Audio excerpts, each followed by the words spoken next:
Gumawa kami ng macarons ngayon. Gumawa ko ng macarons ngayon. Ano masasabi mo sa macarons? Masarap, malambot.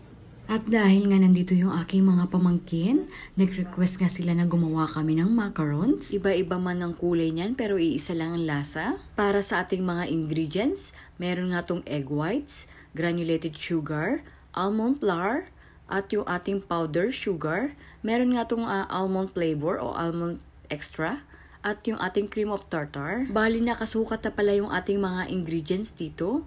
Yung ating granulated sugar dito is 160 grams. 250 grams naman yung ating almond flour. At 250 grams din yung ating powder sugar. Para naman sa ating egg whites, 200 grams tong ating egg whites. Uunahin muna natin tong i-mix yung ating egg whites kasabay ng ating granulated sugar.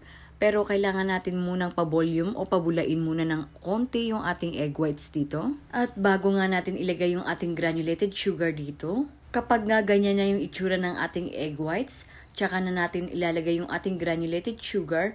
Paglagay natin sa granulated sugar, paunti-unti lang yung lagay natin dito. At habang ginagawa nga natin to, magkwentuhan muna tayo. At dahil nga nandito yung aking mga pamangkin, talagang nag-request sila na gumawa ako nito. Pero hep, hindi lang naman ako gumawa nito, pati na rin sila. At tinuruan ko nga, dahil kapag nga nandito sila sa bahay namin, palagi kong sinasabi sa kanila, kung gusto nila matuto magluto, ay tuturuan ko naman talaga sila. At bago nga kami mag-start neto, tinanong ko nga sila kung anong gusto nilang gawin o lutuin ko. Ang sabi nga nila, try natin gumawa ng macarons. Kaya nga gumawa kami ngayon. Yung sinabi nga nilang macarons, bigla akong natawa. Sabi ko, yung pinakamahirap pa talaga yung dapat namin gawin. Anyway, sabi ko nga sa kanila, kahit man hindi natin ma-perfect yung macarons, basta nagawa namin. Pero sa totoo lang, talagang masarap kumain ng macarons. Alam niyo ba, palagi kong sinasabi sa aking mga pamangkin na gustong-gusto ko sila matuto na magluto. Especially mga babae sila, so dapat marunong sila magluto, 'di ba? Alam niyo naman kapag babae, dapat talaga marunong magluto. Pagdating sa ating pagbibit ng ating egg whites, naka-medium speed lang ako dito. Paano nga natin malalaman kung okay na yung ating egg whites? Nakikita ninyo yung pinakadulo niya, 'di ba naka-point na? At feeling ko nga kulang pa siya sa bit kaya binalik ko ulit siya sa electric mixer. At para nga sa akin mukhang na-overmix ko na yata to. At yung mga oras na to nakalimutan ko nga palang ilagay yung ating cream of tartar at saka yung ating almond extra. Kaya dali-dali nga akong nilagay ko yung ating cream of tartar at saka yung ating almond extra. Anyway, aaminin ko naman talaga sa inyo, mali yung ginawa ko. Dapat talaga nauna nang inilagay yung ating cream of tartar kasabay ng ating egg whites kanina at yung ating granulated sugar. Okay lang yun kasi pangkain lang naman namin to. Pagdating naman sa paglalagay natin ng powder sugar, pag naglagay tayo ng powder sugar dito, paunti-unti lang din yung lagay natin. Tapos, halo-haluin lang natin to gamit ng spatula. Inuna ko muna talaga nilagay yung ating powder sugar bago yung ating almond flour. At take note nga pala, kapag maglalagay na tayo dito ng powder sugar, make sure lang yung ating powder sugar, nasala muna natin to sa strainer mesh para naman medyo pino yung ating powder sugar kapag nilalagay na natin dito sa ating pinaka-mixture ng merengue. At mas maganda talaga na paunti-unti lang yung lagay ng ating powder sugar dito sa ating merengue para naman kapag hinahalo-halo natin to ay hindi siya mamumuo yung ating powder sugar. At talaga naman medyo matrabaho ang pagkagawa ng macarons. At kapag hinahalo-halo natin to, dapat one direction lang. At after nga ng ating powder sugar, tsaka naman natin ilalagay yung ating almond flour. Dito nga sa paglagay natin ng almond flour, same lang din dun sa ginawa natin sa paglagay ng powder sugar. Paunti-unti lang din yung lagay.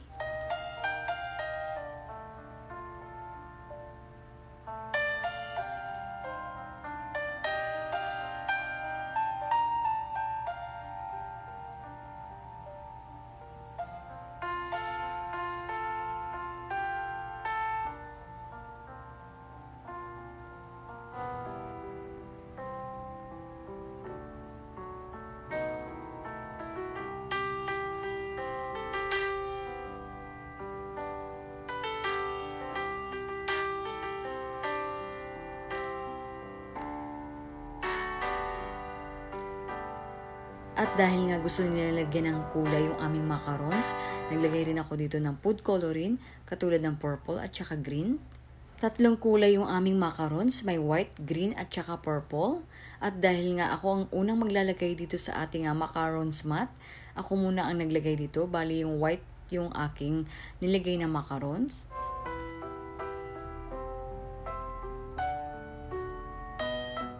At dahil nga first time nilang gumawa nito, sabi ko try nyo rin gumawa at kayo ang maglagay dito sa ating silicone mat ng macarons. Tapos yung sa kanila naman yung green at saka yung purple.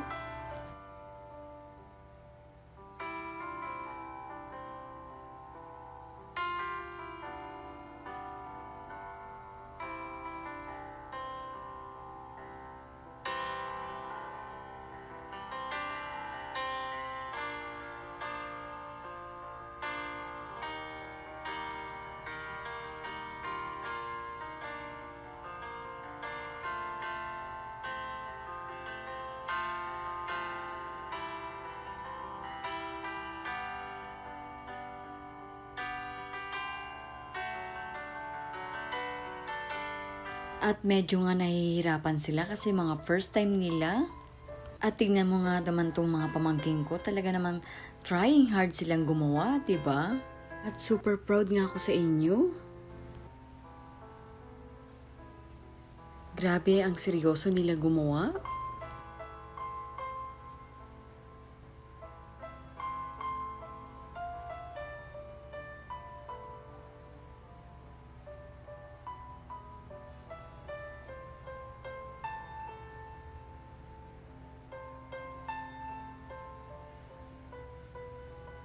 Pagkatapos nga namin magawa yung macarons, i-rest muna namin to at least mga 1 hour.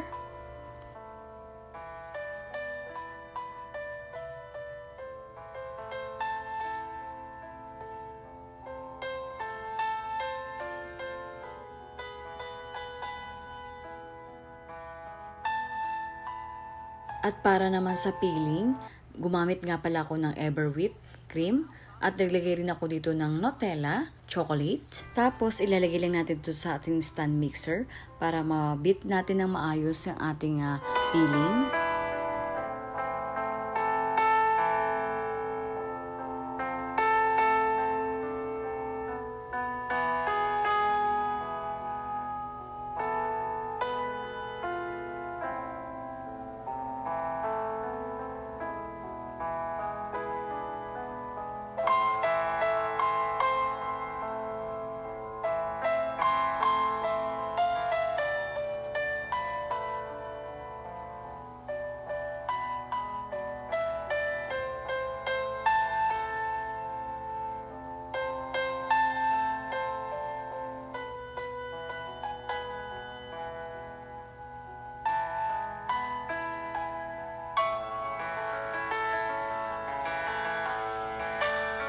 At para naman sa ating pagbe-bake dito sa ating macarons, binake ko nga pala siya ng 180 degrees Celsius at binake ko lang siya ng mga 20 minutes lang. Aantayin muna natin to hanggang sa lumamig yung ating macarons at bago nga natin lagyan ng peeling. Ang cute ng ating macarons. Kapag nga malamig na yung ating macarons, tsaka naman natin lalagyan to ng peeling. Naglalagay na nga yung aking mga pamangkin ng peeling dito.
At ito na nga yung ating yummy na macarons.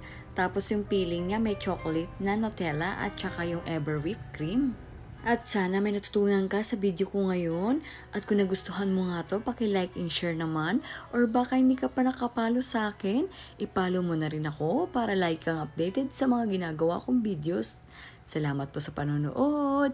Sa uulitin, ito na nga yung aming yummy na macarons. Super yummy naman ito.